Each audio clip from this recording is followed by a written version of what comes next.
time UPSC tuitions only in Tirumala IAS institute Chaitanyapuri. Call చేసి ఇప్పుడే join అవ్వండి.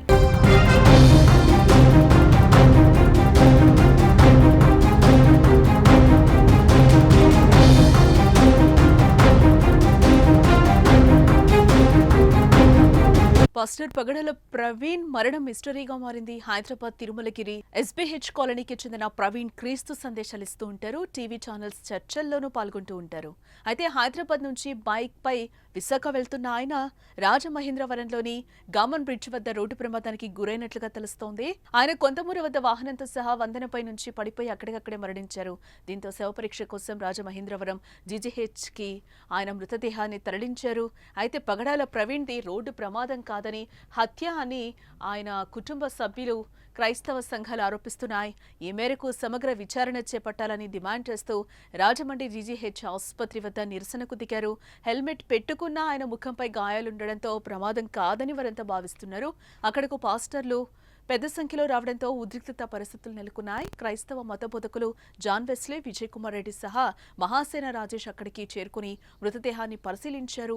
నెల రోజుల క్రితమే ప్రవీణ్ తనకు ప్రాణహాని ఉందని ఓ సందర్భంలో చెప్పారు. ఇంతలోనే ఆయన చనిపోవడం అనుమానాలకు కారణమైంది. దీంతో పోలీసులు ఏం జరిగిందన్న దానిపై సీసీ ఫుటేజ్ ను పరిశీలించి కేసును దర్యాప్తు చేస్తున్నారు.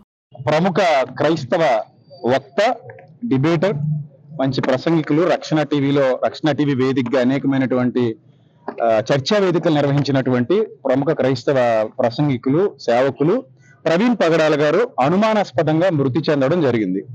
సో ఉదయం ఎన్ని గంటలకు ఆయన చనిపోయారనేది మాకు తెలీదు. ఆయన దివాన్ చెరువు రోడ్డు పక్కన విగత జీవిగా పడున్నారు.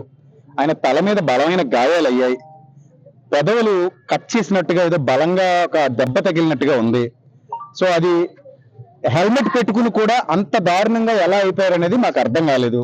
రెండోది, ఆయన బైక్ స్పీడ్ గా నడిపే వ్యక్తి కూడా కాదు. చాలా శాంతంగా, సాత్వికంగా ఉండేటువంటి వ్యక్తి. సో అలాంటి వ్యక్తి అలాంటి భయంకరమైన పరిస్థితుల్లో మృతి చెందడం అనేది క్రైస్తవ సమాజాన్ని చాలా దిగ్భ్రాంతికి గురి చేసింది. సో కాబట్టి దీని మీద సమగ్రమైన దర్యాప్తు జరిపించండి అని చెప్పేసి పోలీసు వారికి విజ్ఞప్తి చేయడం జరిగింది. ఇందాకనే పోలీసు వారు వచ్చారు. మొదట దాన్ని యాక్సిడెంట్ అని చెప్పారు మాకు. అది సరిగా చూస్తే అది యాక్సిడెంట్ లాగా అనిపించలేదు. సో అందుకే మేము యాక్సిడెంట్ అని FIR ఫైల్ చేయొద్దని కోరా. దాని అనుమానాస్పద మృతిగానే FIR ఫైల్ చేయమని అడిగాం. సార్ అలాగే ఫైల్ చేస్తామని చెప్పారు. SP గారి దగ్గర నుంచి CI గారు అందరూ మాట్లాడారు. అలాగే ఫైల్ చేస్తామని చెప్పారు.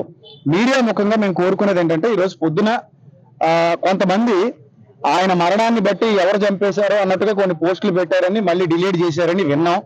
దయచేసి ప్రభుత్వాలు మీడియా ద్వారా స్పందించి ఈ మృతి వెనక ఉన్న చీకటి కోణాలు ఏమైనా ఉంటే వాటిని సమగ్ర దర్యాప్తు చేసి బయటికి తీసుకురావాలని చెప్పేసి మేము కోరుతున్నాం.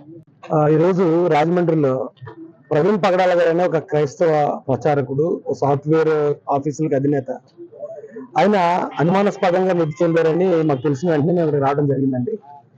బాడీ మార్చిరీలో ఉంది. ఆ బాడీని చూసి, అలాగే అక్కడ యాక్సిడెంట్ జరిగిన విధానం చూస్తా ఉంటే కొన్ని అనుమానాలు అయితే ఖచ్చితంగా కలుగుతున్నాయి.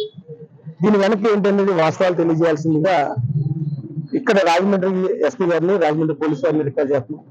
దీనికి సంబంధించి తెలుగుదేశం పార్టీ లోకేష్ గారికి మెసేజ్ ఆల్రెడీ పంపించడం జరిగింది. రాజ్యసభ సభ్యులు సానా సతీష్ గారికి, అలాగే ఇక్కడ వాసు గారిని కూడా ఇప్పుడు ఆయన కలవడానికి వెళ్తున్నామండి. లోకల్ ఎమ్మెల్యే గారికి, రూరల్ ఎమ్మెల్యే గారికి కూడా చెప్తాం. SP గారిని కూడా కలుస్తాం. దీని వెనుకున్నది ఇమ్మీడియట్ గా వాస్తవాలు ఏంటో బయట తీసుకురావాల్సిందిగా, యాజ్ ఎర్లీ యాజ్ పాసిబుల్ బయట తీసుకురావాల్సిందిగా కోరుతున్నాం. ఎందుకంటే ఇది ఆలస్యం కొద్ది లేనిపోయిన అనుమానాలకు తావస్తుంది. ఇది చాలా సెన్సిటివ్ ఇష్యూ, మతాల విషయం అనేది. కాబట్టి దీని గురించి పోలీసు వారు ఇమ్మీడియట్ గా దీని మీద ఎంక్వైరీ మొదలుపెట్టి ఆ CC ఫుటేజ్ పరిశీలిస్తారా, ఏవైతే మీ ఎంక్వైరీ విధానాలు ఉంటాయో అన్ని చేసి దీనికి కారణం ఏంటనేది మీరు బయటకు తీసుకురావాల్సిందిగా మిమ్మల్ని రిక్వెస్ట్ చేస్తున్నాం. అలాగే ఇప్పుడు ఆ యాక్సిడెంట్ స్పాట్ దగ్గరికి వెళ్తున్నామండి మేము. తర్వాత SP గారిని కూడా కలుసుకుంటాం. వారిని కూడా ఈ విషయం మీద కొంచెం త్వరగా చర్యలు చేపట్టమని రిక్వెస్ట్ చేయడం జరుగుతుంది.